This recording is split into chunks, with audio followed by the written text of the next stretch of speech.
ಸೀರೆ ಬಿಟ್ಟು ಮನೇಲಿ ಬಯಸ್ಕೊಂಡು ಹೋಗ್ತಿದೆ ಅಂತ. ಅವ್ರು ಮೀಡಿಯಾ ಮುಂದ್ಗಡೆ ಬರಲ್ಲ, ಬಂದಿರೋರು ಮಾತ್ರನ. ಹಂಗಾದ್ರೆ ಬೇರೆ ಯಾರು ಕರ್ಕೊಂಡ್ಬತ್ತಿದೆ, ಇಲ್ಲೇ ಯಾರು ಇದ್ರಲ್ಲ ಪಾಪ ಬಂದು ನಿಂತ್ಕೊಂಡ್ರೆ ಮಾತ್ರ ಒಂದು ಸೀರೆ ಸಿಕ್ಕಿರೋದು. ನಮಗಿಲ್ವೇ ಗಣೇಶ್ ಅವರೇ, ನಮ್ಮ ಪ್ರೊಡ್ಯೂಸರ್ ಇರಲಿ ಸರ್, ದಯವಿಟ್ಟು ಸೀರೆ ಮಾತ್ರ ಮಿಸ್ ಮಾಡ್ಬಿಡಿ, ಮನೇಲಿ ಬಯಸ್ಕೊಳ್ತಾ ಇದ್ದಾರೆ. ಎನಿವೆ ಸಾಂಗ್ ತುಂಬಾ ಅದ್ಭುತವಾಗಿ ಬಂದಿದೆ. ಅಂಡ್ ವಿಜಯ್ ಸರ್ ಮತ್ತೆ ನಮ್ಮ ರಚಿತಾ ಅವರು ಇಬ್ರು ಬಹಳ ಬ್ಯೂಟಿಫುಲ್ ಆಗಿ ಕಾಣಿಸ್ತಾ ಇದ್ದಾರೆ. ವಿಜಯ್ ಪ್ರಕಾಶ್ ಸರ್ ನಮ್ಮ ಮಾಸ್ತಿ, ಅಜರೀಶ್ ಅವರು ನಾನು ನಿಮ್ಮ ಫ್ಯಾನ್. ಗಂಧದ ಗುಡಿ ಸಿನಿಮಾ ಆಗಲಿ ಎಲ್ಲ ಸಿನಿಮಾಗಳಿಗೂ ನಾನು ಅಭಿಮಾನಿ. ನಿಮ್ಮ ಮ್ಯೂಸಿಕ್ ಆಗಲಿ, ಪ್ಯಾಷನ್ ಆಗಲಿ, ಇಂಟೆನ್ಸಿಟಿ ಆಗಲಿ, ನಿಮ್ಮ ಕೆಲಸದಲ್ಲಿ ತುಂಬ ಶ್ರದ್ಧೆ ಇದೆ. ನಿಮ್ಮಂಥ ಮ್ಯೂಸಿಕ್ ಡೈರೆಕ್ಟರ್ಗಳಿಂದ ನಮ್ಮ ಸಿನಿಮಾಗಳು ಇವತ್ತು ಪ್ಯಾನ್ ಇಂಡಿಯಾ ಲೆವೆಲ್ಗೆ ಹೋಗ್ತಾ ಇದೆ. ಅಥವಾ ನಮ್ಮ DOP ಆಗ್ಬೋದು, ಕ್ವಾಲಿಟಿ ತುಂಬ ಅದ್ಭುತವಾಗಿದೆ. ಎವ್ರಿ ಫ್ರೇಮ್ ತುಂಬ ಚೆನ್ನಾಗಿ ಮಾಡಿದ್ದಾರೆ. ಯೋಗರಾಜ್ ಸರ್ ಲಿರಿಕ್ಸ್ ಬರೀತಾರೆ ಅಂತಂದರೆ ಅದು ನಾವು ಹೇಳಂಗೇ ಇಲ್ಲ, ನಾವು ಮಾರ್ಕ್ಸ್ ಕೊಡಂಗೂ ಇಲ್ಲ.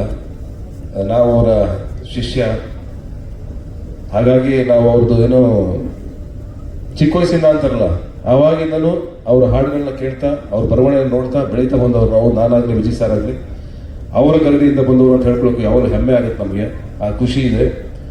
ಆ್ಯಂಡ್ ಒಳ್ಳೇದಾಗಲಿ, ಆಲ್ ದ ಬೆಸ್ಟ್. ಯಾಕಂದ್ರೆ ಇನ್ನೇನು ವಿಷಯ ಇಲ್ಲ ಮಾತಾಡೋಕ್ಕೆ. ಪ್ರೇಮ್ ಅವರು ಮಾತಾಡೋಕ್ಕೆ, ಚಿಮಿಸಾಕ್ ಅವರೇ, ತರುಣ್ ಅವರು ಎಲ್ಲ ರೀತಿಯಲ್ಲೂ ಎಂಟರ್ಟೈನ್ ಮಾಡಿದರೆ ಶೋನ. ಅದ್ಭುತವಾಗಿದೆ ಹಾಡು, ಒಳ್ಳೇದಾಗಲಿ. Land lord first day first poster ಆ ಪಂಚೆ ಕಟ್ಕೊಂಡು ನಿಂತ್ಕೊಂಡು ಒಂದು ಆ ಲುಕ್ ಇದೆಯಲ್ಲ, ಸಲಗನ್ ಲುಕ್ ಇದೆಯಲ್ಲ, ಆ ಲುಕ್ಕಲ್ಲಿ ಲ್ಯಾಂಡ್ ಲಾರ್ಡ್ದು ಗತ್ತ ಅವತ್ತೆ ಅಂತ ಹೇಳಿತು. ಈ ಸಿನಿಮಾ 100%. ಅಂಡ್ ರಚಿತಾ ಅವರ ಬರ್ಡೇಗೆ ಒಂದು ಟೀಸರ್ ಬಿಟ್ಟಿದ್ರು, ಎಕ್ಸ್ಟ್ರಾರ್ಡಿನರಿ ಟೀಸರ್ ಅದು. ಅವ್ರು ಬರೋದಾಗಲಿ, ಆ ಲುಕ್ ಆಗಲಿ. ಅಂಡ್ ಆ ಟ್ರೈನ್ ಇನ್ನೊಂದು ಟೀಸರ್ ಬಂತು. ಆ ಟೀಸರ್ ಒಂದು ಶಾರ್ಟ್ ಇದೆ, ವಿಜಯ್ ಸರ್ ಮೇಲ್ಗಡೆಯಿಂದ ಜಂಪ್ ಆಗಿ ಬಂದು ಆ ಎತ್ತಿನ ಗಾಡಿ ಮೇಲೆ ಬಿದ್ದು ಅಲ್ಲಿಂದ ಜಂಪ್ ಮಾಡಿ ಕೊಡ್ಲಿ ಹಿಡ್ಕೊಂಡು ರಪ್ ಅಂತ ಒಂದು ಹೊಡೆಯೋ ಶಾರ್ಟ್ ಇದೆ. ಅದು ಒಂದೇ ಶಾರ್ಟ್ ಸಿನಿಮಾ ಏನು ಅಂತ ಹೇಳ್ತಾರೆ. ವಿಜುವಲಿ ಅಷ್ಟೇ ಇಂಟೆನ್ಸಿಟಿಯಿಂದ ಸಿನಿಮಾನ ಕಟ್ಟಿದ್ದಾರೆ. All the best.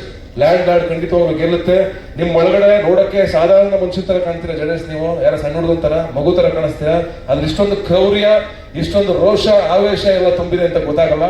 ಎಕ್ಸ್ಟ್ರಾರ್ಡಿನರಿ ಆಗಿ ಟ್ರೀಟ್ ಮಾಡಿದ್ರೆ ವಿಜುವಲಿ ನೀವು ಸಿನಿಮಾನ. ಅಂಡ್ ಒಳ್ಳೇದಾಗುತ್ತೆ. ಸತ್ಯಪ್ರಕಾಶ್ ಸರ್, ತಲೆ ಕೆಡಿಸ್ಕೋಬೇಡಿ. ನಿಮ್ಮಂತ ಪ್ಯಾಷನೇಟ್ ಡೈರೆಕ್ಟರ್, ಪ್ರೊಡ್ಯೂಸರ್, ನಿಮ್ಮಂತ ಪ್ಯಾಷನೇಟ್ ಪ್ರೊಡ್ಯೂಸರ್ಗಳು ನಿಲ್ಲಬೇಕು, ಗೆಲ್ಲಬೇಕು. ನಿಮ್ಮಂಥವರಿಂದ ಇನ್ನೊಂದು 10 ಸಿನಿಮಾಗಳು ಇಂಡಸ್ಟ್ರಿಗೆ ಬರಬೇಕು. ಅಂಡ್ ಜೈ ಕರ್ನಾಟಕ ಮಾತೆ. ಫೆಬ್ರವರಿನಲ್ಲಿ ನಂದು the rise of Ashoka release ಆಗ್ತಾ ಇದೆ, ಅದಕ್ಕೂ ಸ್ವಲ್ಪ ಸಪೋರ್ಟ್ ಮಾಡಿ. ಹಂಗೆ ಥ್ಯಾಂಕ್ ಯು.